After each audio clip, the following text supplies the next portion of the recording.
Hi, everyone. Welcome to the 33rd session of the MedAI Group Exchange Sessions. And this week we have Weston Hughes here with us from Stanford to present his research on deep learning methods for electrocardiograms and echocardiograms. So Weston is currently a third-year computer science PhD student at Stanford and is co-advised by James Zou from the Biomedical Data Science Department, as well as Euan Ashley in the Cardiology Department. So his research focuses on applying deep learning and computer vision techniques to cardiovascular imaging data, including EKGs, echocardiograms, and cardiac MRIs. Sorry. So thanks so much, Weston, for joining us today. And before we get started, do you have any preferences on how you'd like to take questions? Is it fine if we interrupt you, or would you like it at the end? Yeah, definitely fine to interrupt, or I'm usually pretty good at looking at the chat, or if not, I'll also kind of pause every once in a while and make sure everything makes sense. Awesome. Okay, so let's try to make this an interactive session as possible with good audience participation. And without further ado, let me hand it over to Weston. Awesome. Thanks so much for that introduction. Thanks for having me. Oops. Did the slides look good? Awesome. Yeah, so like Nandita said, today I'm going to be talking about two different projects that fall under deep learning methods for electrocardiograms and echocardiograms. And so these are kind of two completed projects that have both been published, but I wanted to highlight them because I think that they both have some common features in that we're looking at cardiac imaging modalities that maybe aren't exactly the same as just kind of the image classification techniques that we generally are looking at in computer vision and deep learning. So we kind of had a twofold challenge of one, figuring out what the best deep learning techniques are for these data modalities, which might not be the same as just like taking a ResNet 50 out of the box and applying it. And then also, and I really want to focus on this in this talk, figuring out how to make these models as explainable as possible, because we all know that deep learning methods often struggle with issues of explainability. So figuring out how we can leverage what we know about these specific data types to better understand what these models are doing. So the first project I want to talk about is a project that I worked on during my undergrad as well as after my undergrad with UCSF Cardiology on the performance of a convolutional neural network and explainability technique for ECG interpretation. And I'll start by just giving a brief overview of electrocardiograms, which in this kind of meeting, I always think it's funny that half the people in the room probably know way more about this than me, and the other half would probably really benefit from a review. So if I say anything really silly, please feel free to correct me, but I think this should all be pretty accurate. So electrocardiograms are probably the most commonly used diagnostic tool in cardiology. And what they are is a test where we place 9 iodes on the surface of someone's skin and look at the voltage potential between them. And that tells us about the electrical activity in the heart. And so on the right here, you can see what the output of one of these electrocardiograms looks like. We get 12 signals of the voltage potentials between different points. And those 12 voltage potentials can basically be thought of as different angles of looking at the heart and the electrical activity there. And I'll note that electrocardiogram can be abbreviated either as EKG or ECG. And generally I try to say ECG, but sometimes I flip back and forth in my brain. So if I'm using either of these, don't be confused. They're actually referring to the same thing. And electrocardiograms are really useful for diagnosing all kinds of different things going on in someone's heart. So a cardiologist, or probably even anyone who's been through an internal medicine residency, can look at these signals and make probably on the order of 50 different diagnoses of different diseases, including different rhythm classes, including arrhythmias like atrial fibrillation, different conduction abnormalities, diagnosis of chamber enlargements like left ventricular hypertrophy, detection of infarctions, which are heart attacks, as well as some other kind of categories, things like lead misplacement if two of the leads of the EKG are flipped, or noting that the heart has a lower voltage, which can be due to many different things. But all of this is stuff that a doctor can look at this EKG and pick out on their own. And given the amount of EKGs that we take every year, so at Stanford and UCSF each, I think we take about 100,000 a year, and probably tens of millions around the world. There has been a lot of interest in applying AI methods to EKGs going back to the 1980s. And so now, currently, every EKG machine ships with a quote unquote AI system that can make lots of different diagnoses automatically.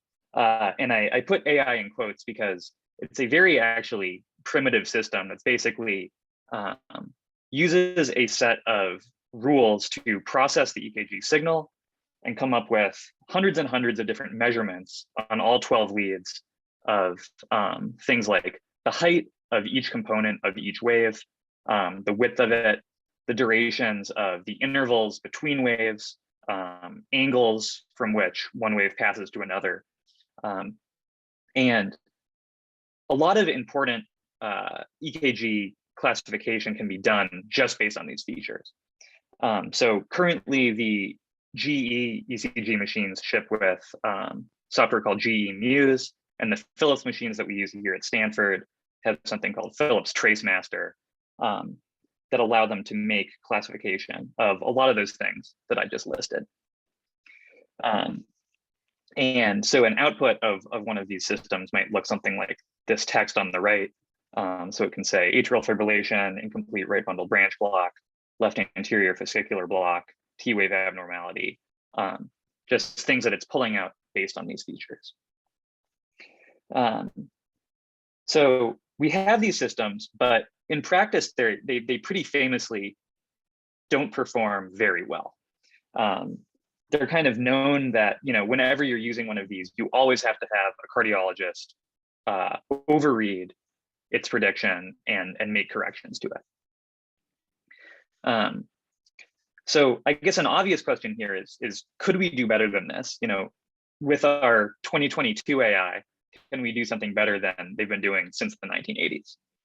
And so from our perspective as AI practitioners, this is what an ECG looks like. So we have 12 different aligned leads of time series data over usually 2,500 or 5,000 time steps. And we can think of this as basically a 12-channel aligned time series. And because of that, we can pretty easily build convolutional neural networks on top of these electrical signals. So if you're kind of only familiar with the traditional 2D convolutional neural nets that we would use in computer vision, you can think of, instead of having normally a height and a width dimension in an image, we just have one time dimension that we convolve across.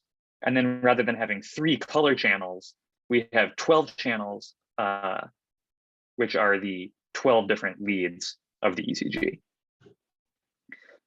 So in the last kind of 5 years or so, or I guess maybe closer to 8 years now, there have been many papers kind of building conv nets on ECGs using this basic model of convolving across time using a 1D CNN. So yeah, so for this project specifically, I'll talk about kind of what problem we wanted to tackle, how we designed the model, and how it performed now. So at UCSF, and actually really at any large hospital system now, we have this fantastic resource of basically these labels that come with every EKG that we take in the hospital. because in the course of clinical practice, whenever we take a 12-lead EKG, a cardiologist first runs Muse or Tracemaster on it, and then looks at it themselves and makes a bunch of diagnoses and puts them into a structured text file that looks like this. So a cardiologist looked at this EKG and said, this has sinus rhythm, multiple atrial premature complexes, left ventricular hypertrophy, and secondary repolarization abnormality. And so, for example, at UCSF, we had 992,000 pairs that looked like this, of this 12-lead waveform and this corresponding text note. And if you spend enough time reading through these text notes, you can see that they actually have a good structure that you're able to just do pattern matching on and pull out labels. So we can pretty easily come up with a machine learning problem setup where we have as input our EKGs and as output binary labels extracted from these text labels. And so looking at these, we were able to pull out 38 different labels rather. And so yeah, 992,000 ECGs, 38 non-exclusive classification tasks across all those categories that I talked about before. So rhythm, conduction abnormalities, chamber enlargements, infarctions, and then a couple other in their own category.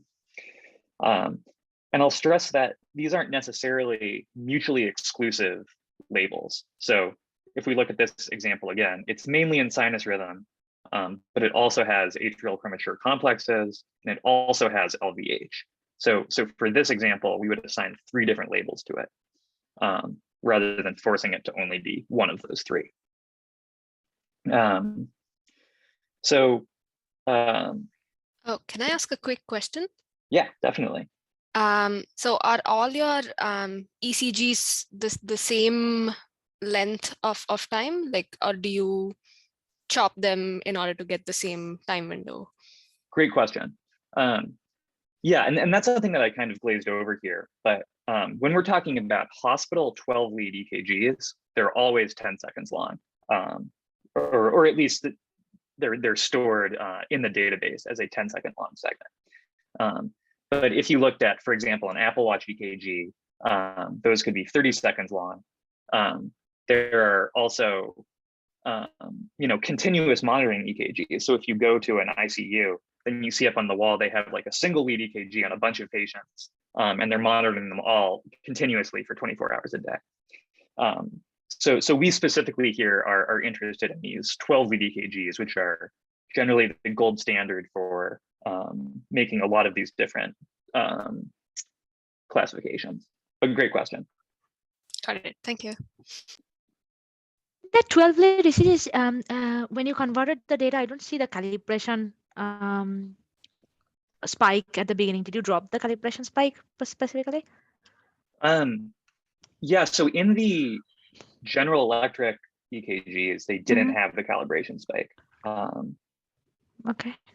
Because actually, usually in the hospital 12-lead ECGs, they have the first calibration spike, then the ECG signal data start, but I don't see the calibration spike in your ECG signal data. Yeah, so definitely with the Philips data that we work with at Stanford, we do see that spike. Okay. It may be that this data was processed by a cardiologist before it was handed to me from UCSF. And but, you didn't get the images, right? You get the extracted signal. Correct. It's from like the XML. Okay. Yeah.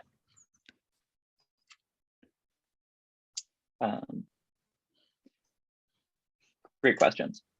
Yeah, so we're able to set this up as a multi-head classification task. So this is basically just a one-dimensional ResNet 34 model applied on the EKG waveform. But then the last layer, rather than having either a single output or a multi-class classification, like a softmax head, we have a bunch of individual sigmoid heads for probability of sinus, probability of atrial fibrillation, probability of 35 other things, probability of right superior axis. And we treat these all as separate classification tasks. And now some of you who are cardiologists or physicians might notice, well, actually sinus and atrial fibrillation are mutually exclusive generally. But because we had so many tasks and we didn't want to necessarily impose a hierarchy on them, we treated them all as individual tasks and found that actually the model exceedingly rarely classified something as both sinus and atrial fibrillation. You didn't do the task correlation analysis or anything like that, right? Just to understand if there is any overlapping correlation between the classes. So no, we didn't do any statistical analysis like that. Okay. But and that unfortunately I don't think it's in this set of slides. But we did look at the overlap at the end of like how often something was called sinus and atrial fibrillation, and we had something like 5 or 6 examples out of the 100,000 test set. Because another thing is like a little bit strange to me in our design that at the beginning of the convolution you don't have a dropout, but because usually the ECG data are like most of the time noisy, so I don't know if you purposefully didn't add the dropout or what was the design thought about it. You mean just not having a dropout after the first layer? Yeah, so this architecture was actually taken from another EKG paper by Pranav Rajprakash, actually, who as you probably know, used to be here. Yeah. Yeah, so I don't have any good insight on that. Okay. But great question. And so given that we have 38 different classification tasks, it's hard to kind of present all the data at once. So here's the table with all the results, and I'll give you all a moment to screenshot this and zoom in on all the numbers. Or if you don't want to do that, I can just summarize that. We got areas under the receiver operator characteristic curve of greater than 0.96 for 32 out of our 38 classes, and greater than 0.9 for 36 out of the 38. And if we set a 90% specificity threshold, so choose our model's cutoff based on a 90% specificity threshold, we achieve sensitivities of between 0.882 and 0.988 for all the 6 categories of tasks that I mentioned. So pretty much across the board, this performs quite well. If we look at the class balance of these 38 classes, is there like are there any particular very difficult classes? Yeah, like so imbalanced? Actually I think this next plot will kind of help answer that. And so this is in our test set, which had, gosh, I don't have the exact number, but about 150,000 total examples. About 100,000 of them fell into the sinus class, and on the order of like 50 fell onto ventricular tachycardia, which is a very severe condition that generally you wouldn't be getting a 12-lead ECG if you were in VTAC.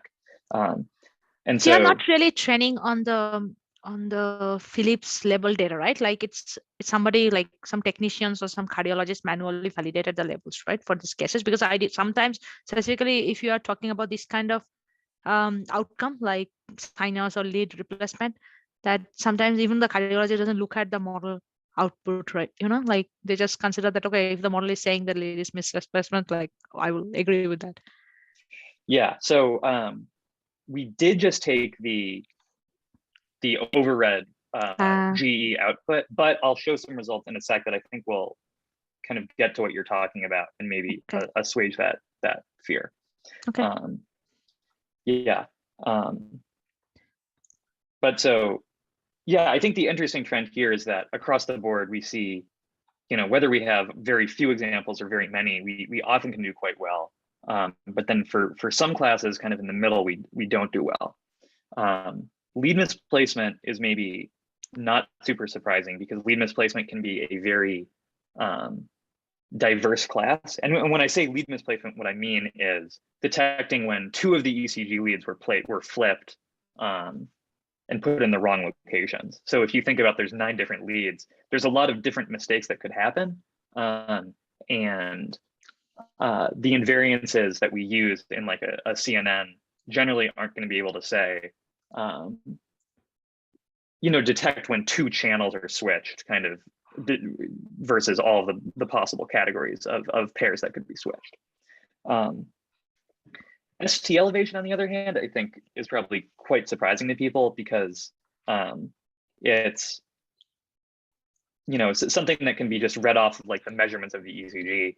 I think that mostly is probably a labeling issue, that sometimes an ST elevation will be labeled as an infarct, but not an ST elevation. So that's why I asked you that probably is because of the labeling problem. It's right. Not really, the model is not learning because it's a very simple output, Right. Yeah. So I think this next analysis, we'll get to that though. So it's kind of hard to understand. So these numbers all sound good, like AUCs in the 0.9 range are good. But cardiologists can also do this really well. So how impressive is this really that the model is doing this? Because maybe it's just that we chose a really easy problem. And so the way that we answered this is by creating a second test set where every label is electrophysiologist confirmed. So we chose 328 ECGs that have a good range of all of the labels that we wanted to look at, and then convened a panel of 3 EPs at UCSF who first read all the EKGs individually and labeled them, and then as a panel sat down and agreed on all the labels. And then we look at our model's performance on this test set, as well as the performance of the overreading physician and of the Muse algorithm, which is the GE ECG system. And so while I agree that our initial labels might have been noisy, I think this is a set of labels that we can be pretty confident about, that we agree on what's being shown in the ECG. So first of all, kind of across the board, we achieve good F1 scores. So here we switch to F1 scores, and you'll see why in a minute. But the F1 score is the a metric that equally switches off between precision and recall. So measures, again, just like good classification performance in the face of potential class imbalance. And so our CNN performs well across the board with F1s between 0.6 and 0.9, and F1s are generally expected to be lower than AUROCs. And then if we compare that to the overreading physician, so the original label that was assigned to each of these ECGs before the electrophysiologists look at them, our model across the board performs better than the cardiologist, which is maybe surprising because the cardiologist labels were the thing that was used to train the CNN. And I probably would explain this as, the cardiologist diagnosis can be noisy, and the CNN kind of learns in the aggregate to remove some of that noise and make better diagnoses. And then the CNN and cardiologist both outperform Muse, which is again the General Electric system that is generally already used in practice to kind of present a first prediction to the cardiologist. So basically the headline is our model is able to outperform both the cardiologist in clinical practice and the AI tool that the cardiologist is using.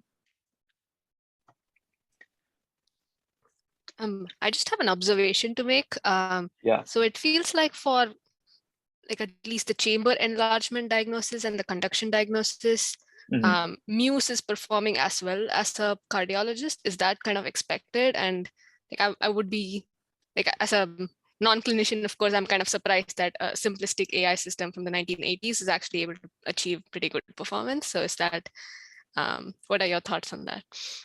Yeah, so the thing that's important to remember here is that, or I guess that maybe the thing that I should have mentioned earlier, maybe is a better way to phrase this, is the clinical workflow now is first Muse generates a set of labels, and then the cardiologist looks at those labels and corrects them. Oh, I see. But often the default falls to the cardiologist looks at the labels and said, yep, those look good. Which is why it's actually quite important to have an accurate system to begin with. That makes sense. Yeah. So it's an interesting case where the systems are both like famously not very accurate all the time, but also it's really easy to default to just agreeing with them. And so, like again, for the same, like maybe just for the sake of examples, like if you, if a cardiologist, instead of being given the results from the Muse algorithm, they were actually given the results from the CNN, like were they inclined to agree with whatever was given, or yeah, would they actually actively disagree with some of the things? That's a study that I would love to run, but that we didn't do. Gotcha. Okay. Do you have, Chris, do you have the inter-rater agreement? Because I'm just interested in the number, like how many labels were actually changed by the cardiologist. Yeah, I don't have that data on hand, but that's an interesting question. And that would be another, interesting study, even without this additional AI stuff, to just look at. Right, exactly. Overeater behavior.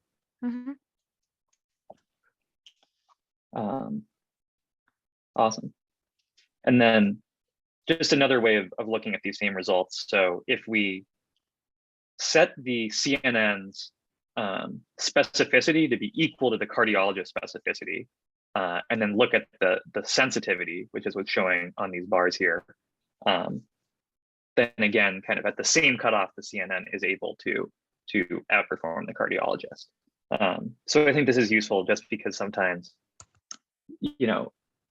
AUCs could potentially like hide something there that's some weird kind of thing with the classification boundary is happening. But if we use the same specificity as the cardiologist, we're able to get better sensitivity. So across the board, we actually could perform better than the cardiologist.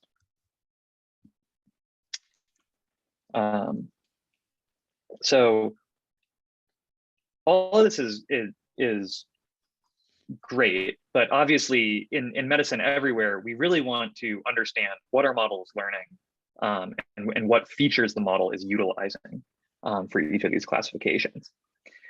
So for this project, we took the Lyme explainability method and altered it specifically for use with ECG data. So Lyme stands for linear interpretable. Gosh, what does it stand for? Well, that's embarrassing. Well, it's a interpretability method that basically divides a input, so in this case, an input image, into a set of superpixels. So basically using some primitive segmentation technique, splits the image into a bunch of components that look semantically like they're related, and then randomly drops out different superpixels a bunch of times and looks at, thank you, local interpretable model agnostic explanations is what Lyme stands for. Probably should have put that on the slide. Local interpretable model agnostic explanations. And so what we do is we take these superpixels and randomly drop some of them out a bunch of times, and then look at the model's prediction for each of those different dropped out images, and train a linear model on which superpixels push the model towards different classes. So for in this instance here, I think this is in one of those like common objects out of context data sets. And so looking just at the fretboard of this guitar, the model might say electric guitar. Looking at the body of the guitar, it would say acoustic guitar. And then looking at the face, it would say Labrador. And so this is an appealing method to me versus other like gradient-based attribution methods because it builds on larger features, right? It doesn't just say like this area of the image is important or this area of the image is important. It gives you like an actual solid component of like, this is the piece of the image that was important. And so our idea was to apply this to ECGs pretty naively, just by chunking the ECG up across time into even bins of 25 measurements and across each lead, and saying which of the areas of the ECG was most important for different classifications. And so here's a few examples of our output. So this top example is atrial fibrillation. Atrial fibrillation is generally characterized by the distance between each of the QRS complexes, or the time between them, being irregular. So normally you have like a regular heartbeat, but with atrial fibrillation, it can be irregular. And so if we look at the distance between these different QRSs and measure those distances, they would be different. And we're able to see that the model is highlighting each of those.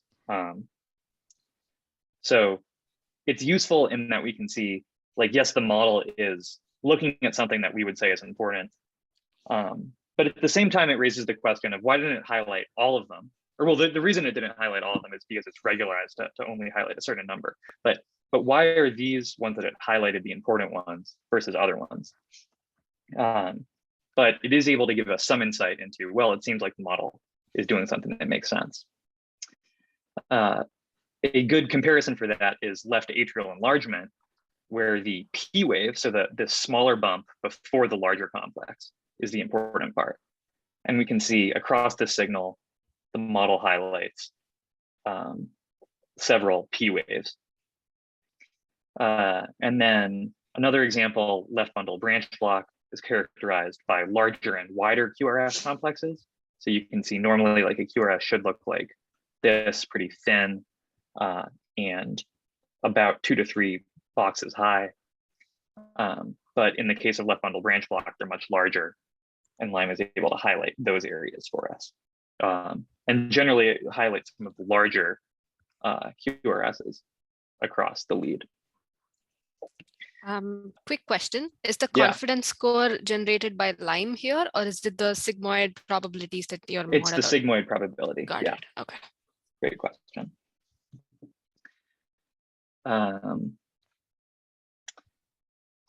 It can also look at across multiple leads and choose which signals on each lead to highlight. So this is for premature ventricular complex, which is characterized by some of the complexes being much larger and having a different morphology, than the normal ones. And we see that here Lyme chose to highlight several of the aligned complexes, but different ones in each of the 3 PVCs. So this, it's kind of difficult to know why it chose these ones. But it definitely shows that it's using information across multiple leads and is definitely noticing the most important patterns. And then one other interesting example is with lead misplacement, where in this case, I believe it's the 2 arm leads that were switched, which would cause lead 1 and lead AVR to look upside down relative to what you would normally expect. And here it correctly, highlights that these complexes should be pointing upwards and these complexes should be pointing downwards, but it highlights and says they're pointing the wrong way. Oh, is this example, is it like these 2 leads got swapped, or it's just like the dimension is in each lead is wrong? Yeah, so the 2 leads were swapped. Okay, I see. Thanks. I'm curious about the lead misplacement. Did you ever try going back and taking all the normal ones and then just permuting the leads as synthetic training data? No, that's a great question. And I think that people specifically in projects where they're specifically training a model for only lead misplacement, they have done that, and that is effective. But here, given that we were really just looking at a wide range of conditions, we didn't dive that deep into it.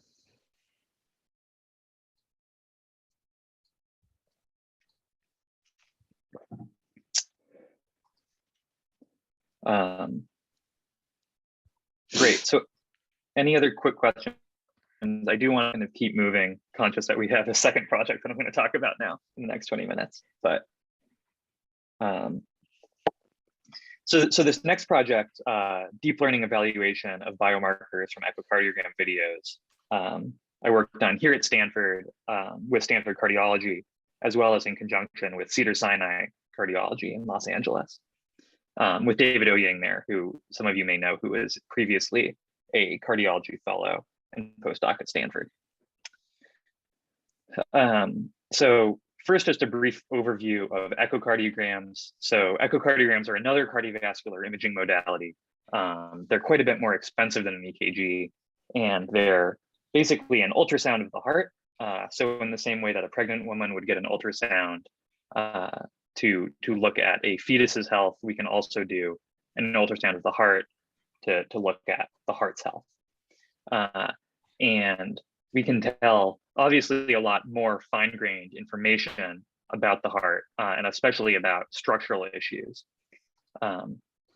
So just before I joined Dr. Ashley and Dr. Zou's lab at Stanford, they put out a paper in Nature building a AI system to look at ejection fraction from the echocardiogram.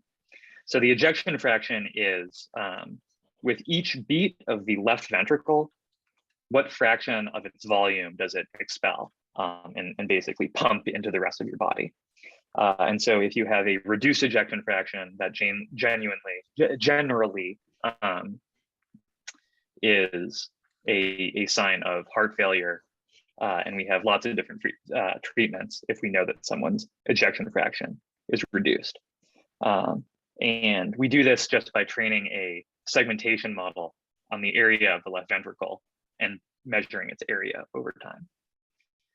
And this is another example of something that generally cardiologists actually do this by hand. So they were either a cardiologist or an echo technician.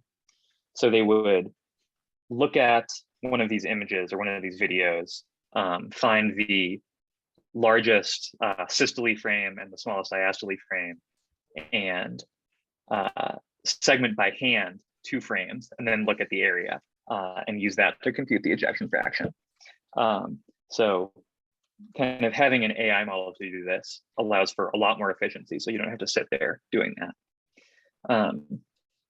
But with this project, we asked, so we can connect this data to these massive electronic health record systems. Are there like more advanced things that we could predict, and potentially things that a cardiologist couldn't predict by looking at the echocardiogram? And one of the most accessible labels that we could think of are lab values. So these are when you go to the doctor and you have a set of blood tests taken and you get these numerical values back. These are the lab values that we're talking about. And they represent concentration of various chemicals in the blood. So one category would be heavily heart-related lab values, like BNP, which is an indicator of heart failure, and troponin, which is an indicator of heart attack. But there are also lab values that generally aren't thought of as being centrally related to cardiac function, like hemoglobin, which would be used to diagnose anemia, and urea, which would tell you about kidney function. So, like I said, these first two generally wouldn't be apparent in the echo, but you would have a pretty good idea of what they would look like based on an echo. But these second two, generally a cardiologist wouldn't look at an echo and have a good guess about what these would be. And especially not a apical 4-chamber view of just the main beating of the heart would tell you about these. And these are also very common, and they're easy to match with echoes using our electronic health record system. So we actually have a list of 14 lab values, which I'll show in a sec, and we're able to get 20 to 80,000 matches each of lab values to echoes. And so we built the system EchoNet Labs to take an echocardiogram video and predict each lab value. So I kind of went over this already, but we have 70,000 apical 4-chamber videos from the Stanford Echo Lab. matched with between 1 and 14 lab values each, as well as an external set from Cedars-Sinai Medical Center. And in our test sets, all measurements were taken within 30 days of the echo. And so we trained a 2+1D ResNet video model on 32 frames of each video, and train the models to regress each lab value, so to give like a numerical value, but then set it up as a classification task of normal versus abnormal. So using the model's prediction, how well does it predict whether someone has an abnormal lab value in each of these categories? May I ask a question here? Yeah. So is there a reason why you train the model for regression, but you measure instead of training it for like abnormal versus normal classification? Yeah. So we looked at regression because you have a much stronger training signal there, right? So for example, anemia, you could have a range of hemoglobin between like 5 to 20, and below 10 would be abnormal, above 10 would be normal, or below 10 would be anemic. So by having that continuous variable, you get a much better sense of, this patient is very anemic, this patient is only slightly anemic, this patient is only slightly healthy, this patient is very healthy. But then we actually just found that in terms of the numbers we were getting, the regression, well, we found that the best performance of the model then was using those values to then just say this patient is sick versus this patient is healthy. I see, thanks. Yeah, so for the lab values, BNP and troponin, which I mentioned, are generally thought of as closely related to heart function. We see AUCs of 0.86 and 0.82 at Stanford and Cedars-Sinai for BNP, 0.75 at both for troponin. So quite good classification accuracy. This regression at the bottom is regression based on a bunch of tabular features extracted from the echo as just a linear baseline. So we find that our model is able to quite accurately predict when a patient has abnormal BNP or troponin, which makes sense because generally that'll align with this patient is in heart failure or is having a heart attack. So, and how did you calculate the AUC for the regression? I thought that you are going to show us the R2 correlations for the regression models. Right. So we just chose the normal abnormal cutoff. So for BNP, it's BNP above.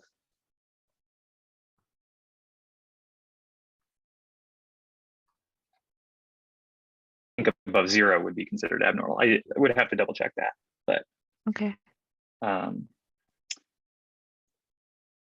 And then, so these are probably not super surprising results, but then if we look at hemoglobin and blood urea nitrogen, these are things that are not generally thought of as related to cardiac function, but these we can predict quite well as well. So we're able to predict abnormal hemoglobin or anemia with an AUC of 0.8 and abnormal urea with an AUC of 0.74 or 0.69. And this is not a multitask learning model, right? Like you are training this model separately. Correct. Okay. And then we actually did this with 14 different labs, and I presented the top 4. Unsurprisingly, given that a lot of these we don't have any reason to suspect would be closely related to heart health. Some of them perform quite a bit worse. So for instance, chloride, we get AUCs in the 0.55 range. There's very little correlation between your chloride and your heart function. But it seems that it's kind of strange, right? Like for this task, actually, we would expect that probably this task can be modeled as a multitask learning, even with the regression, because these are kind of correlated, right? Correct. Yeah. So it was just a case of we found that in practice, training individual models perform better. And I agree that, yeah, it feels like you might expect it to do better. Okay. I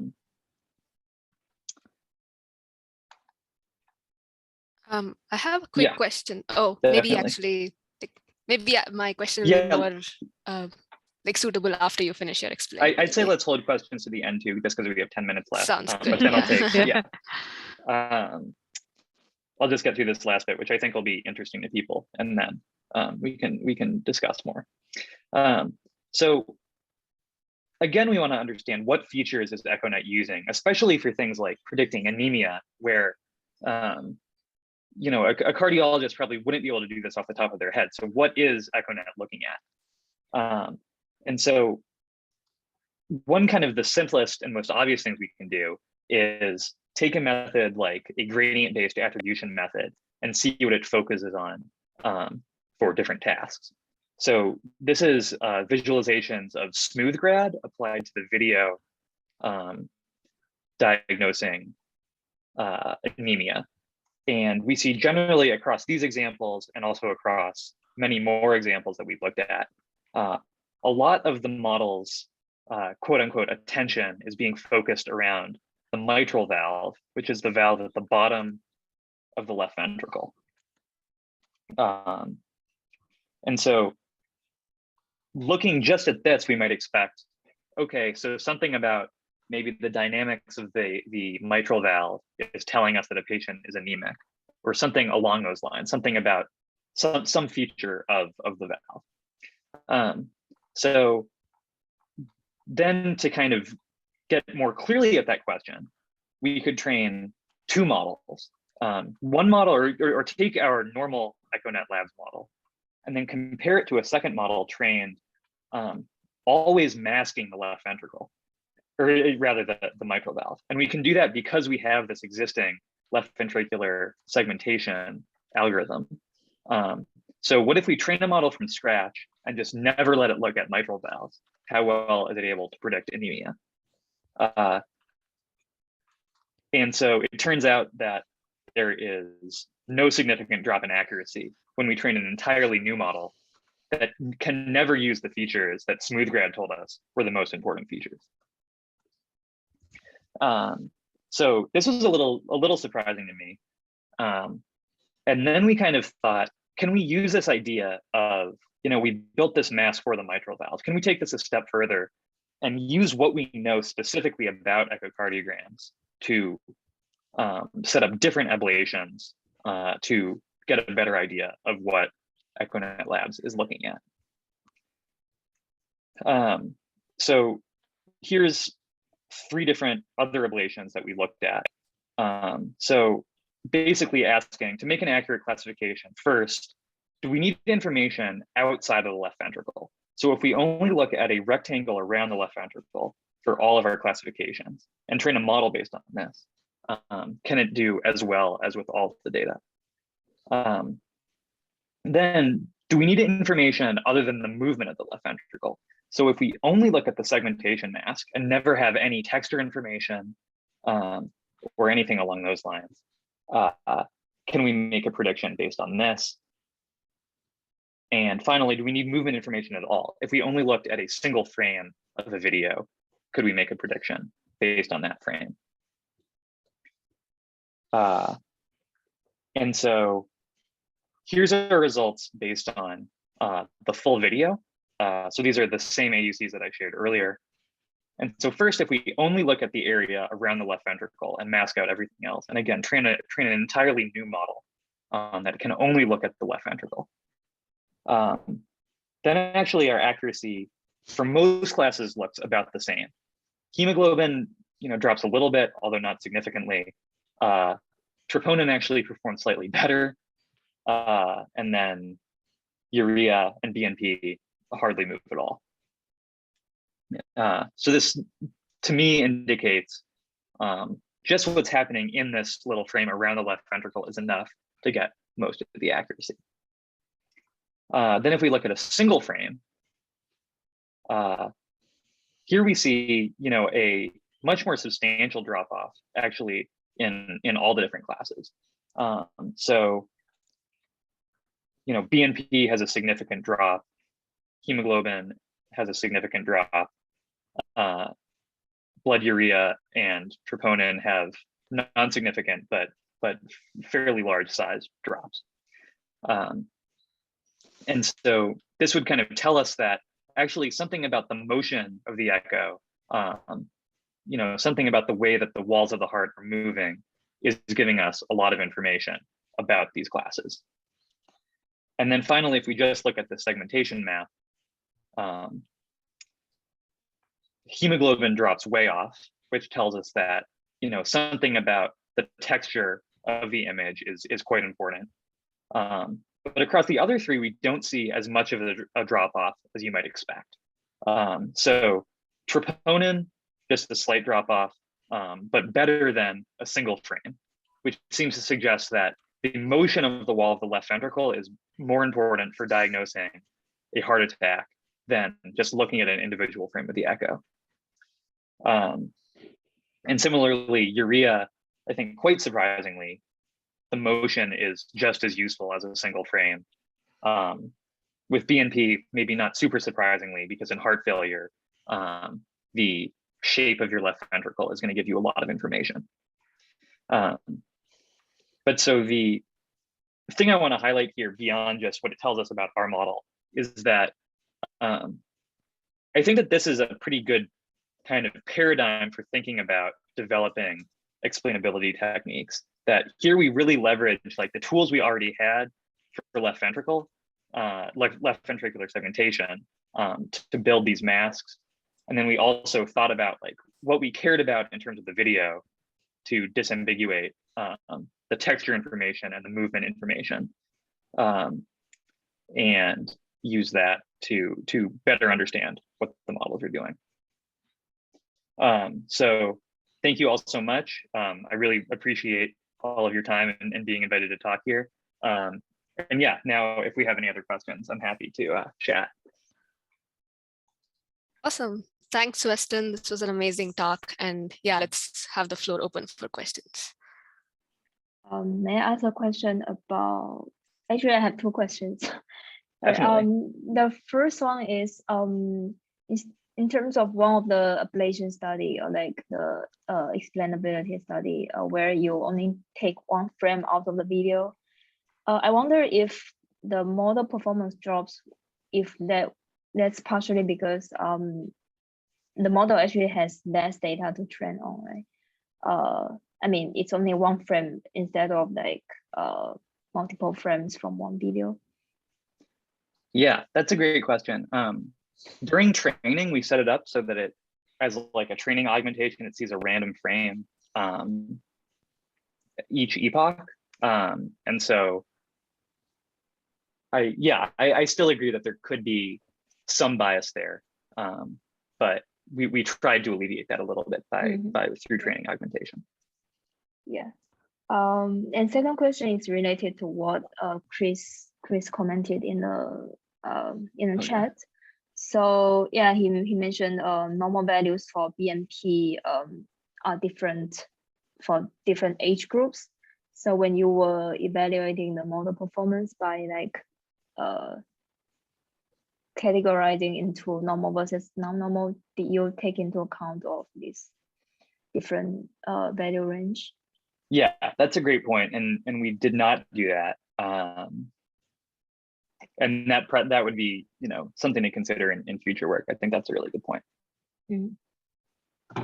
All right, thanks. And Weston, I can't compliment you enough. This is really great.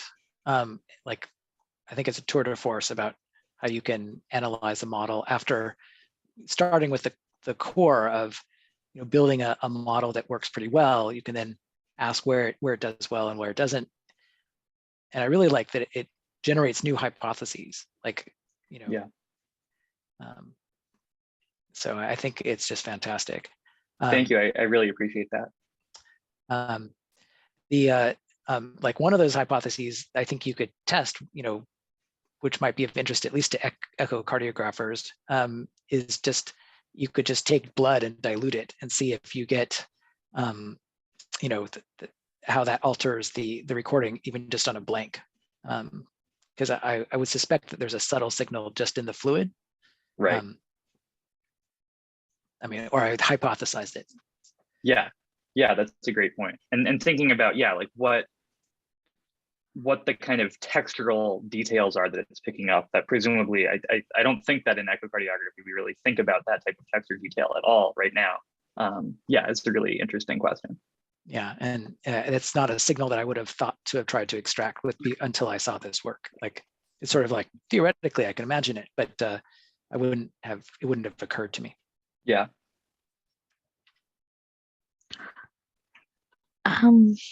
One quick question that so when you did the model evaluation study with one single slice, did you use the same model or is it a different model? Because I thought that your model is reading the videos through the 2.2D plus 1, right?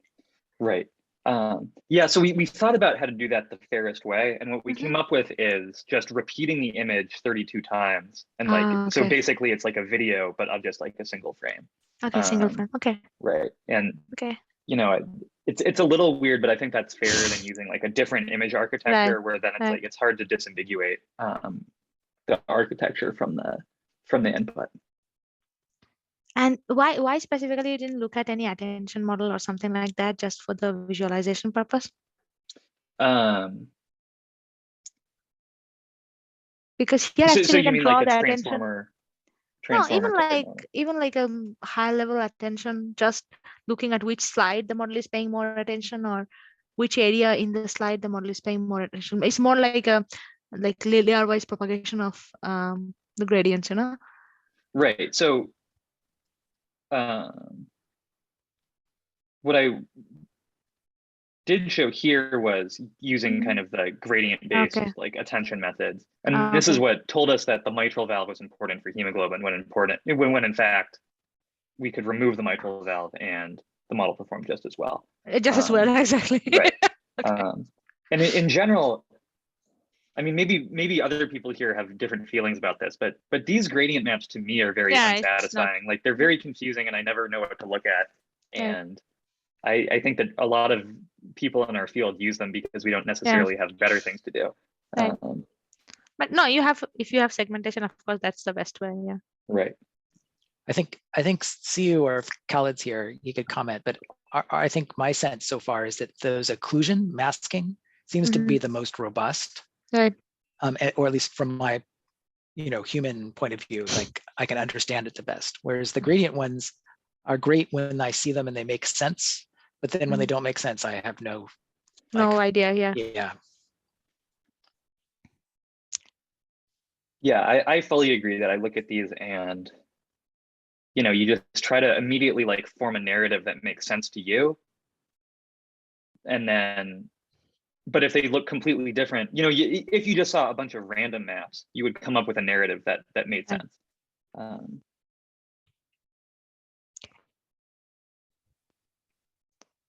Awesome. Do we have more questions? I guess the last question, I kind of loved your talk and agree with a lot of the things, or I guess the questions that's been asked, but I guess I want to get to maybe a more simple question. How did you clean up the data? Because there's a lot of ultrasounds, there's a lot of frames, so like to get these, I guess, clean looking frames. Yeah. So I was fortunate that I was working with David Euan in cardiology and others who, this was the third or fourth paper that we'd written on this data. And so they already had a pretty good pipeline down of, they have a view classifier. So they only take things that are very high confidence, apical 4-chamber views.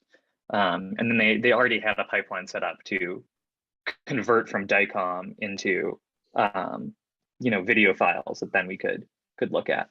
And actually I was even slightly isolated from that pipeline because it already existed when I joined the lab. So definitely, I can share some publications with you if you're interested in doing specifically this and like the exact pipeline. But yeah, that would be That'd be amazing.